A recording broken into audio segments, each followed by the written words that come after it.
எல்லாருக்கும் வணக்கம். லைஃப்பில் ரொம்ப முக்கியமான ஒரு நாள். ரொம்ப சந்தோஷமாக இருக்குது. ரஜினி சாரோட ஒரு ஒரு பெரிய படத்தில் நானும் ஒரு பார்ட்டாக இருக்கேன் அப்படிங்கிறது ரொம்ப சந்தோஷம். இந்த படத்தில் வந்து ரொம்ப இது வந்து ஒரு 30 நாளுக்கு மேலே வந்து ரஜினி சாரோட ஒர்க் பண்ணி அவர்கிட்ட இருந்து கற்றுக்கிட்ட விஷயம் இதெல்லாம் வந்து மறக்கவே முடியாது. So thank you. பெரிய Lyca productions, AR Rahman sir, இதெல்லாம் வந்து கனவுல கூட நினச்சதில்லை நான் இவங்களோடலாம் ஒர்க் பண்ணுவேன் அப்படின்னு. ஸோ ஐஸ்வர்யா மேம்க்கு ஒரு பெரிய நன்றி, லைக்கா ப்ரொடக்ஷன்ஸ்க்கு ஒரு பெரிய நன்றி. ரஜினி சாரோட டெடிக்கேஷன், அதுக்கப்புறம்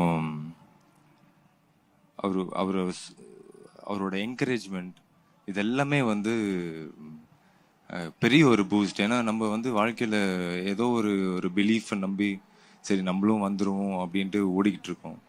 அந்த நேரத்தில் வந்து கடவுள் கொடுத்த பரிசாக இந்த படம் கிடச்சிது எனக்கு. அப்படிதான் நான் இந்த படத்தை பார்க்குறேன். ரஜினி சார் வந்து என்கிட்ட நிறைய பேசியிருக்காங்க. பட் அதெல்லாம் வந்து எப்படி சொல்கிறது,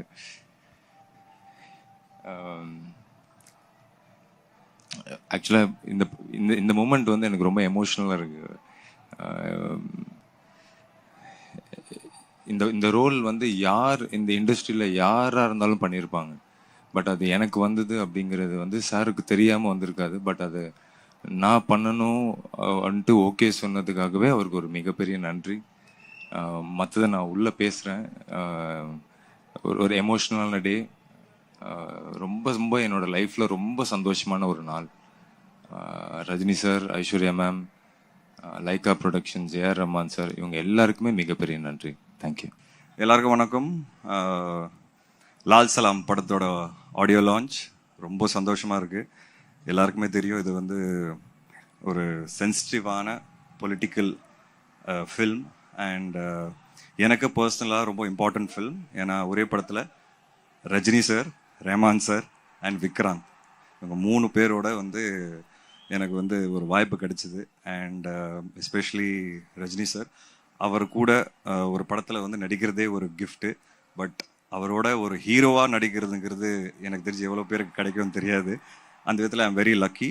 and I'm looking forward to the release. படம் ரிலீஸ் ஆகும்போது கண்டிப்பாக பேசப்படும்.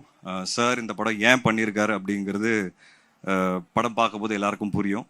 அண்ட் ஐஸ்வர்யா ரஜினிகாந்த் அவங்க வந்து இந்த மாதிரி ஒரு ஸ்கிரிப்ட் எடுத்து பண்ணுறதேங்கிறதே ஒரு மிகப்பெரிய ஒரு சேலஞ்ச். அண்ட் அதுக்கு ஒரு தைரியம் வேணும். அண்ட் அதுக்கப்புறம் சார்கிட்ட போய் கன்வின்ஸ் பண்ணி இந்த மாதிரி ஒரு படம் பண்ணணும் அப்படிங்கிறது அதுக்கு அடுத்த சேலஞ்ச். இது எல்லாமே அவங்க எடுத்து ரொம்ப ஸ்ட்ராங்காக ஒரு படத்தை வந்து டைரக்ட் பண்ணியிருக்காங்க. அண்ட் எனக்கு தெரிஞ்சு அவங்களோட ஒர்க் கண்டிப்பாக இந்த படம் ரிலீஸ் ஆகும்போது பேசப்படும். ஒரு நல்ல படமாக இருக்கும். அண்ட் ஆடியோ புள்ள சாங் ரிலீஸ் ஆகிருக்கு. அண்ட் ஒரு திருவிழா சாங் ரிலீஸ் ஆகிருக்கு. இன்றைக்கி மொத்தம் ஆடியோ ரிலீஸ் ஆக போகுது. So I'm very lucky and happy to be here. எல்லோரும் படம் பாருங்கள், கண்டிப்பாக எல்லாருக்கும் படம் பிடிக்கும். அண்ட் ட்ரெய்லர் கூடி சீக்கிரம் ரிலீஸ் ஆக போகுது. இது ஒரு நல்ல மெசேஜாக இருக்கும். ஒரு ஸ்ட்ராங்கான ஒரு கரண்ட் இந்தியாவில் நடக்கிற விஷயங்களை சார்ந்த ஒரு படம் எல்லாருக்கும் வந்து கண்டிப்பாக ரீச் ஆகும். தேங்க்யூ. இல்லை, நான் ரொம்ப டீட்டெயில் சொல்ல முடியாது. படத்தில் அதான் சொன்னேன், நான் current social and political situation of the கண்ட்ரியை வந்து பேசப்படுற ஒரு படமாக இருக்கும். அண்ட் இதில் வந்து கிரிக்கெட் இருக்குது. பட் கிரிக்கெட் மட்டும்தான் இருக்குன்னு நினைக்காதீங்க. கிரிக்கெட் ஒரு ஒரு டூலாக தான் யூஸ் பண்ணியிருக்கோம். அண்ட் இது இது ஒரு விஷயத்த யோசிக்க வைக்கும், ஒரு விஷயத்த புரிய வைக்கும். அது என்னால் நிறைய சொல்ல முடியாது. பட் அது ஒரு ஸ்ட்ராங் மெசேஜ்க்கு ஒரு ஸ்ட்ராங் பர்சனாலிட்டி தேவைப்படும். அண்ட் அப்போ தான் அது ரீச் ஆகும். அந்த விதத்தில் எங்களுக்கு தலைவருக்கு பெட்டரான ஒரு ஸ்ட்ராங் பர்சனாலிட்டி எனக்கு தெரிஞ்சு இந்தியாவில் யாருமே இல்லை. அந்த விதத்தில் we very lucky to have got தலைவர் ஃபார் லால் சலாம். அவர் ஒத்துக்குனதே ஒரு பெரிய விஷயம். அண்ட் கண்டிப்பாக நீங்கள் எல்லாரும் பார்த்து அதை அப்ரிஷியேட் பண்ணுவீங்க. கிரிக்கெட் தான் என் லைஃப். கிட்டத்தட்ட 15 வருஷம், 13 வருஷம் ஆடி இருக்கேன். கிரிக்கெட்னால நிறைய நல்ல விஷயங்கள் நடந்திருக்கு. ஜீவா, என்னால் வந்து ஒரு வெண்ணிலா கபடி குழு படத்தில் வந்து ஒரு ஸ்போர்ட்ஸ் மேனாக தான் பண்ணதுக்கு காரணமே நான் ஒரு கிரிக்கெட்டருங்கிறது தான். அதுக்கப்புறம் சிசிஎல்ல நிறைய விளையாடணும், ஃப்ரெண்ட்ஸ் ஆனோம். ஸோ நிறைய கொடுத்துருக்கு கிரிக்கெட் எனக்கு. ஸோ என் லைஃப்பில் ரஜினி சாரோட நான் நடிப்பேன் அப்படிங்கிறத நான் நினச்சி கூட பார்க்கல. ஒரு ஹீரோவாக நடிப்பேன் அப்படிங்கிறது எனக்கு கனவுல கூட வரல.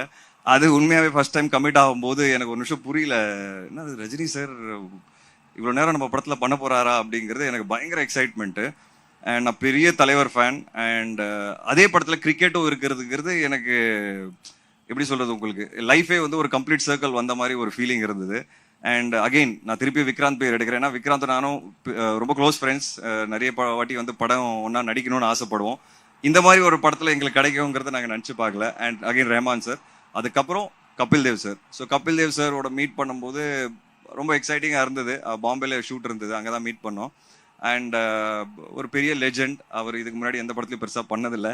அண்ட் இந்த படத்தில் பண்ணியிருக்கிறாரு, ஒத்துக்கிட்டாரு, ரஜினி சாருக்காக ஒத்துக்கிட்டாரு. அண்ட் அதை நீங்கள் பார்க்கும்போது ஸ்க்ரீனில் அதை ஜஸ்டிஃபை பண்ணும் ஏன் அப்படிங்கிறது. ஸோ கதையில் நிறைய விஷயங்கள் இருக்குது. அது என்னால் கதை பற்றி பேச முடியாது இப்போது. அண்ட் கண்டிப்பாக இந்த படம் வரும்போது இந்த படம் தானாக பேசும். Okay, thank you. Thank you all so much for coming. ரொம்ப சந்தோஷமாக இருக்குது உங்களெல்லாம் இங்கே பார்க்குறது. ஈவெண்ட் உள்ள ஸ்டார்ட் ஆக போகுது, ரொம்ப சரியலாக இருக்குது. Always need all your wishes, positivity and blessings. Thanks to all the press who are here today. Wish us good luck. Thank you. அதுக்கு இன்னொரு ஃபங்க்ஷன் இருக்குங்க. இன்னைக்கு star of the show is Rahman sir. So அவரை மட்டும் செலிப்ரேட் பண்ணலாம், மியூசிக்கை celebrate பண்ணலாம். அதான் படத்தை பற்றி பேசணுன்னா நிறைய இருக்குது பேச. ஒருத்தரை பற்றி மட்டும் பேசினா அது தப்பாக இருக்கும். அதுக்கு இன்னொரு தருணம் இருக்குது, அதுக்கு இன்னொரு நாள் இருக்குது, கண்டிப்பாக பேசலாம். தேங்க்யூ. எல்லாருக்கும் வணக்கம். ரொம்ப சந்தோஷமாக இருக்கேன். என்ன பேசணும்னு தெரியாது, தமிழ் கொஞ்சம் கொஞ்சம் தான் வரும். இந்த படத்துக்கு இங்கே நிற்கிறதுக்கும் எல்லா முன்னாடி நிற்கிறதுக்கும் ரொம்ப கிரேட்ஃபுல்லாக பிளெஸ்டாக இருக்கேன். எல்லாரும் பார்க்குறதுக்கும் வெயிட் பண்ணுறேன். ரொம்ப பிளெஸ்டாக இருக்கேன். அதுக்கப்புறம் ஏம் இருக்காது. அதான் எல்லாருக்கும் ஃபிலிமில் வந்து எல்லாருக்கும் பிடிக்கும்னு நினைக்கிறேன். நன்றி. ஜஸ்ட் ஒன் டே தான் இருக்கும். பேசிட்டேன். சார் தான் ஃபர்ஸ்ட் கூப்பிட்டேன். எனக்கு வந்து கொஞ்சம் பயமாக இருக்குது, எப்படி பேசணும் என்ன பேசணும்னு தெரியாது. பட் சார் தான் ஃபர்ஸ்ட் கூப்பிட்டேன். சார் டோல் தட் எல்லாமே சூப்பராக இருக்குது. சார் தான் ஃபர்ஸ்ட் சொல்கிறேன். சாங் பார்த்துட்டேன், எல்லாம் மீடியா நண்பர்களுக்கு வணக்கம். என் பேர் தன்யா. அண்ட் லால் சலாம் படத்தில் ஒரு பியூட்டிஃபுல் கேரக்டர் ஒன்று ப்ளே பண்ணியிருக்கேன். அண்ட் அது என்னன்னு எவ்வளோ வரைக்கும் சொல்ல முடியும்னு எனக்கு தெரியல. பட் ஆனால் விவேக் பிரசன்னாவோட ஒரு ஒய்ஃபாக ஒரு பியூட்டிஃபுல் ரோல் அது. ரொம்ப நாள் ஆச்சு இந்த மாதிரி ஒரு அழகான ஒரு ரோல் கொடுத்ததுக்கு ஐஸ்வர்யா மேமுக்கு நன்றி. Thank you so much. இந்த ரோல் என்னால் பண்ண முடியும்னு நினச்சதுக்கு தேங்க்ஸ். அண்ட் இந்த வாய்ப்பை நான் மறக்கவே மாட்டேன். ஏன்னா இது ரொம்ப ரொம்ப ஸ்பெஷல். ஒரு வரம் அப்படின்னு தான் சொல்ல முடியும். லைஃப்பில் எப்போயாவது தான் கிடைக்கும். ஸோ ஐம் வெரி வெரி தேங்க்ஃபுல்லுங்க. அண்ட் உங்களுக்கு என்னோட கேரக்டர் பிடிக்கும்னு நினைக்கிறேன். And I hope we can entertain you. Thank you.